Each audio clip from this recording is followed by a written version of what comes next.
Nos recibe en su casa Héctor Acosta, historiador, profesor universitario, analista político, y lo hemos molestado para conversar con él acerca del 18 de octubre del año 45 y lo que significó para la historia venezolana, para la realidad venezolana que se vive en este momento. Muchísimas gracias, Héctor, por recibirnos.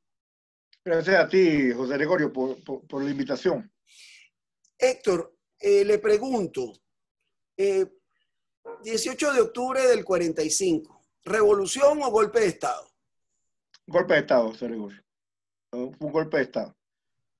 No reúne los requisitos para calificarlo de revolución. ¿Por qué dice eso? ¿Cuáles serían las variables que no cumple en los eventos del 45 en Venezuela para no ser denominado una revolución como alguna gente lo ha dicho? Sí, vamos a ponerlo de manera comparativa frente a la revolución mexicana, la revolución campesina mexicana o la revolución cubana. El 18 de octubre no transforma las estructuras tradicionales como estos dos procesos que he mencionado anteriormente. Es decir, allí no hubo un cambio radical, estructural. No hubo una modificación en el alineamiento internacional de Venezuela, que siguió siendo el mismo.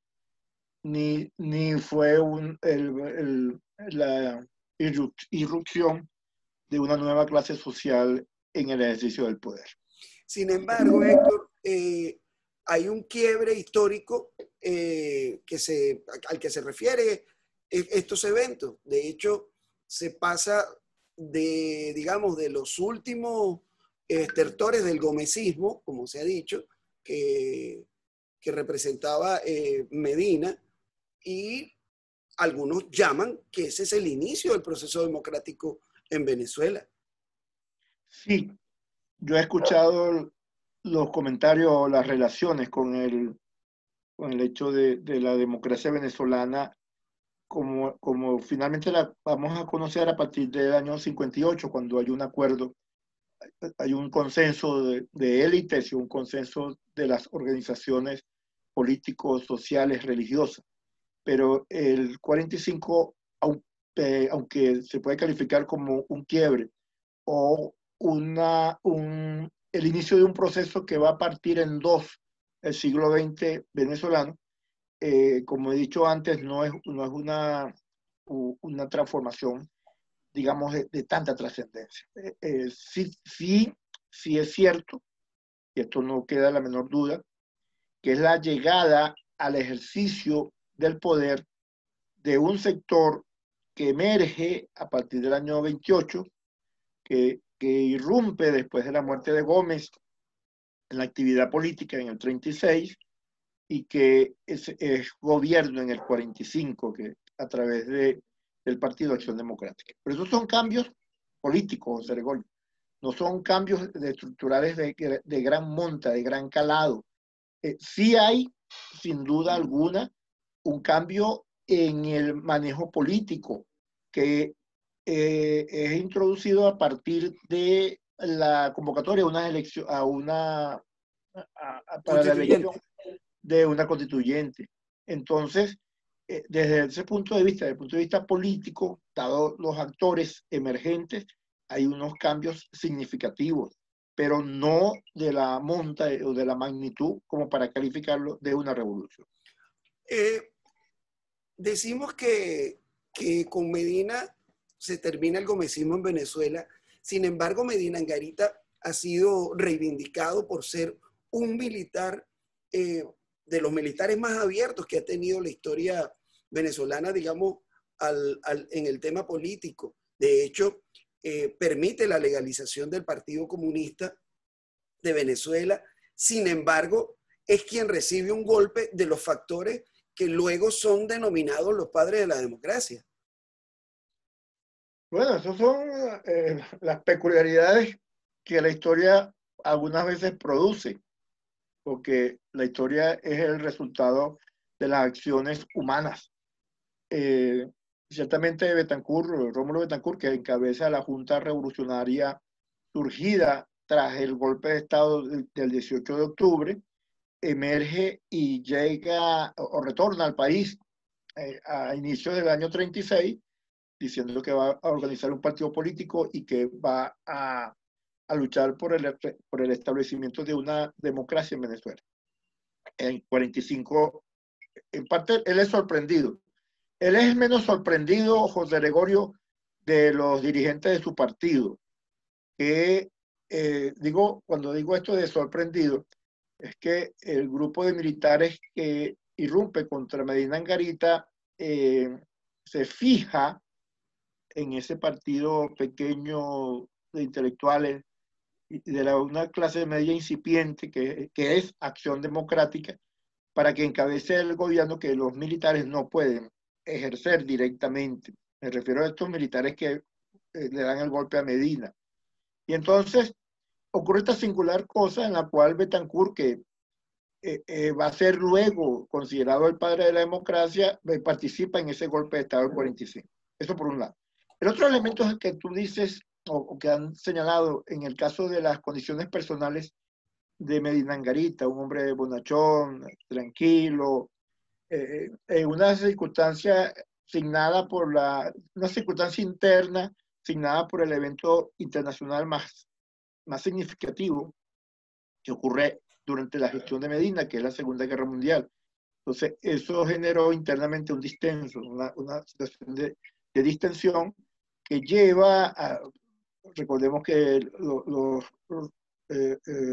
soviéticos en ese momento forman parte de ese bloque contra el nazismo, pues contra Hitler a nivel internacional, que pudo haber tenido una incidencia en Venezuela, en el sentido de una distensión frente al Partido Comunista. Pero eso no es un elemento como para darle una significación mayor. Yo pienso que la forma de gobernar, la forma de conducir el Estado y la sociedad venezolana por parte de lo que quedaba del gomecismo o del gomecismo en versión medinista estaba agotada, José, estaba agotada. Y la sociedad requería soltar esas amarras para avanzar de una manera decidida hacia dos procesos que van a ser significativos en la historia de la Venezuela de la segunda parte del siglo XX, que es la modernización del país desde el punto de vista del avance del capitalismo como tal, y el aprovechamiento mayor del ingreso petrolero. Eso es lo que se llama la modernización del país. Y por otro lado, era muy significativo también, va a ser muy significativo, la introducción de cambios políticos, especialmente en lo que se refiere a la introducción del voto libre, directo, universal y secreto. Entonces, sí, vamos a decir, Medina era un bonachón representante de la vieja forma de hacer la política, que ya el país exigía cambiar. Entonces, digamos, por la reflexión que acabamos que le acabo de escuchar, entonces los factores que impulsan los eventos del 18 de octubre del 45 tienen que ver con los cambios económicos que exige el país y con la posición de Medina ante la elección directa de los entes de poder en el país. Esos son los dos factores que obligan o que detonan o que generan, desencadenan los eventos del 18 de octubre, entonces. De ninguna manera. Ajá. Esta reflexión la hacemos los hombres de pensamiento, el historiador, el economista, el político que reflexiona. A nivel menudo, los actos y las acciones de las personas se conducen por otros, son otros los que lo motivan. Allí hay las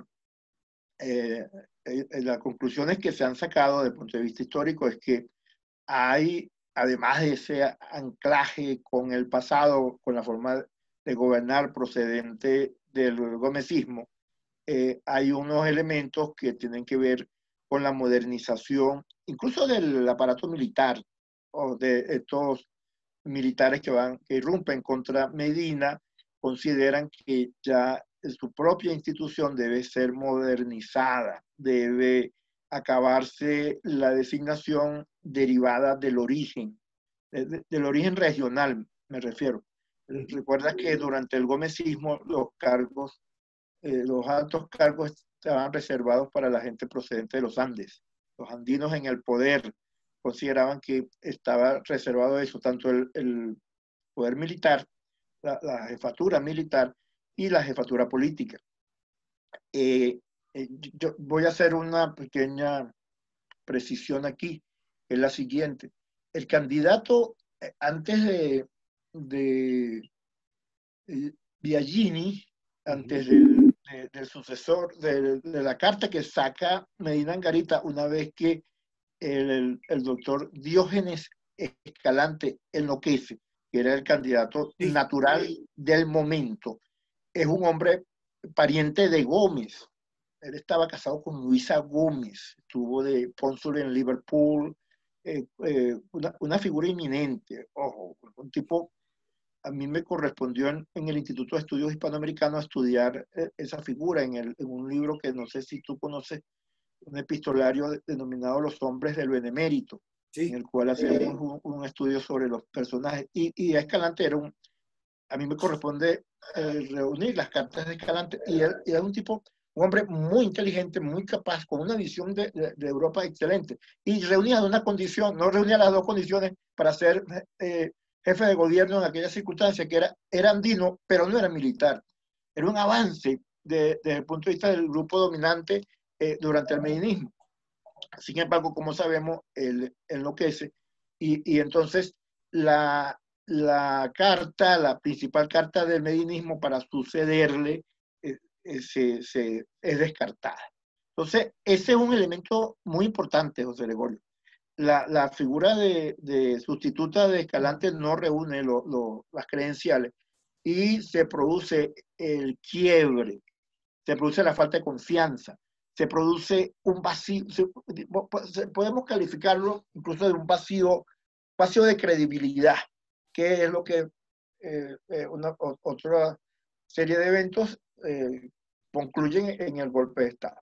Pero no es la modernización del país, ni mucho menos, ni introducir elementos vinculantes con el cambio político. Sin embargo, debo hacer una acotación aquí de otra naturaleza, que tiene que ver con reivindicar la figura de Rómulo Betancourt a través de su decreto de convocatoria de la Asamblea Nacional Constituyente del 19 de octubre, en la cual se convoca a una elección directa, libre, universal y secreta para una Asamblea Constituyente. Allí Betancourt recoge una posición doctrinaria en la cual él creía firmemente, que era que el venezolano no tenía ningún tipo de atadura ni restricción para ejercer el voto de manera universal, distinto al criterio predominante desde la independencia, de que nosotros éramos un pueblo,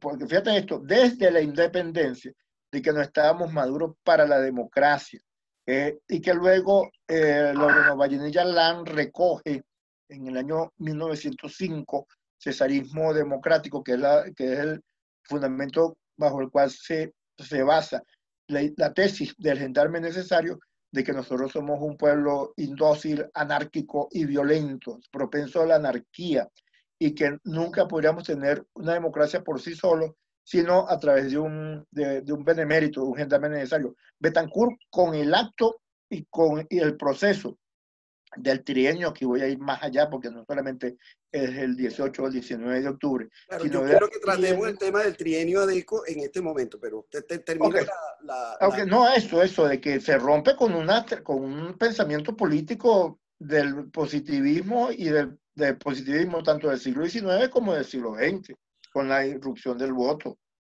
Ok, entonces, digamos, la convocatoria a la constituyente que se hace el 19 de octubre, que de hecho... Decreto número 1. Decreto número 1. Que es el evento realmente transformador del 45, comienza a generar lo que se llamó el trienio ADECO. ¿Cómo explicarnos que sean los mismos aliados de Betancourt, de Acción Democrática, los que terminan dándole el golpe a Gallegos 3 años después? ¿Cuáles fueron los factores que incidieron? Hay gente que dice, algunos historiadores dicen que AD fue muy sectaria, que no hubo una lectura interesante o la más acertada de la realidad política, que la iglesia tuvo un gran peso en lo que fue la confrontación con lo que era la gestión de lo que se llamó el trienio ADECO y lo que representaba la figura de Gallegos. Sí, José Gregorio. El trienio ADECO o el trienio 1945-48 fue un periodo de mucha turbulencia, de mucha agitación, de muchas movilizaciones. Y lo que menos hubo fue consenso político. Un país con predominio militar, un predominio de los militares desde Bolívar en el ejercicio del poder, y te estoy hablando de los orígenes de la República, era muy difícil que pudiera consolidarse en un primer momento una democracia representativa como se podía pensar en la región, sin que se estableciera un acuerdo político, o más allá del acuerdo político, un acuerdo entre las distintas organizaciones políticas, sociales, económicas, religiosas, que fundamentara el sostenimiento de un régimen democrático representativo. Eso fue imposible. Y esto que tú mencionas, el 321, el decreto 321, recuerdo ahora, la actitud beligerante de los jesuitas, del episcopado,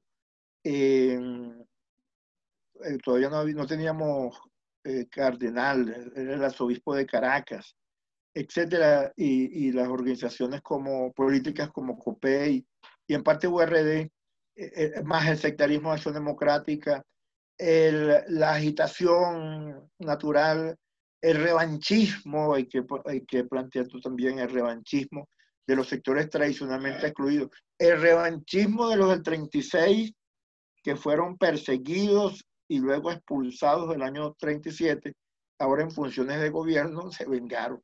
Y ese revanchismo condujo ese cóctel de elementos disociados, conflictivos y tirantes, van a producir o van a permitir que se produzca el golpe de Estado del 24 de noviembre, terminando con el experimento surgido el 18 de octubre. Entonces, es un conjunto de circunstancias desfavorables para el establecimiento del primer ensayo democrático representativo en Venezuela a través del voto. La misma actitud de Gallegos, de no saber resolver, de no poder resolver el conflicto político. Es decir, muchos factores, entre ellos el sectarismo, como tú dices, pero ahí se conjuga un conjunto de factores que un poco, algunos con mayor peso que otros. Héctor, un poco para finalizar y tratar de hacer a manera de conclusión, ¿cuáles son, digamos, las principales consecuencias o la principal herencia o, digamos, las principales aportes, enseñanzas que deja y cómo marca la historia el 18 de octubre del 45 a los venezolanos y cómo repercute eso en nuestra actualidad? Wow, tremenda pregunta. Bueno, voy a tratar de responder. Estamos en pandemia, Héctor, entonces, bueno, uno se pone a pensar todas estas cosas. Hay un elemento que poco se recoge en el siglo XX venezolano, que es lo siguiente. No sé si tú recuerdas que en el año 1953 se convoca a una nueva asamblea constituyente. Gobernaba Germán Suárez Flamerich. Flamerich, sí. Y se convoca esa Asamblea Nacional Constituyente. Es curioso y es un dato para una tesis de grado o una tesis de posgrado. Es esto. El régimen militar, independientemente que estaba la figura de Suárez Flamerich al frente, pero era un régimen militar surgido del golpe del 24 de noviembre. En el año 53, con motivo de una nueva Asamblea Nacional Constituyente, no deroga, José Gregorio, el voto libre, directo, universal y secreto. Interesante, ¿verdad? Claro. Pudo haberlo hecho. Pudo haber restituido el esquema de elección de segundo grado que estuvo vigente en Venezuela antes del 19 de octubre, antes del decreto de la convocatoria, y no lo hizo. Es decir, cuando me preguntan, ¿qué enseñanza arrojó el 18 de octubre? La primera enseñanza es el voto libre, directo, universal y secreto es ahora un patrimonio de los Y hasta venezolanos. ahora lo tenemos, pues evidentemente, ¿no? Yo diría que lo teníamos porque hay una Asamblea Nacional Constituyente en este momento que no fue electa, José Gregorio, por ese método. Vamos, hay que ser claro. Importante. Eso no fue electa por el voto. Y el método de Dejón, el método en el cual, que era un método tomado como, en ese momento como el método más avanzado en cuanto a la representación de la minoría, ha sido dejado a un lado. Esto, para responderte el pasado y el presente. Entonces, en los últimos años hemos visto, a propósito de los 75 años del 18 de octubre, hemos visto un retroceso impensable. Es decir, hemos retrocedido, si a bien vamos, antes del 18 de octubre, una situación preexistente, antes del preexistente, estoy haciendo una redundancia, existente antes del 18 de octubre. Entonces, y la enseñanza más significativa que se va a mostrar luego, a propósito del impacto que tuvo, no solo el 18 de octubre, sino todo el trienio, es que los factores de poder en el 58 entendieron la lección y es necesario el consenso para establecer en Venezuela un sistema político representativo en el cual cabían todos, incluyendo la posición de la Iglesia Católica, pese a Luis Beltrán Prieto Figueroa, que se oponía a ese acuerdo.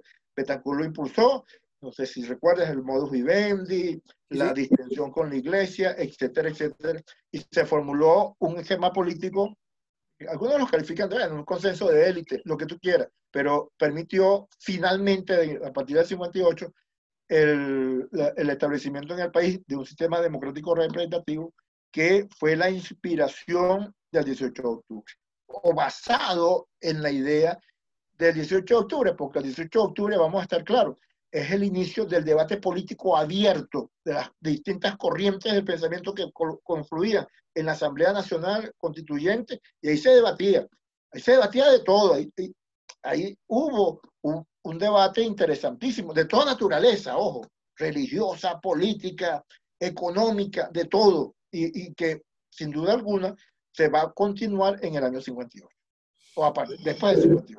Bueno, muchísimas gracias, Héctor, por recibirnos, por atender a Contrapunto. Y bueno, seguiremos analizando la realidad política venezolana y bueno, y sus implicaciones históricas también. Muchísimas gracias, Héctor.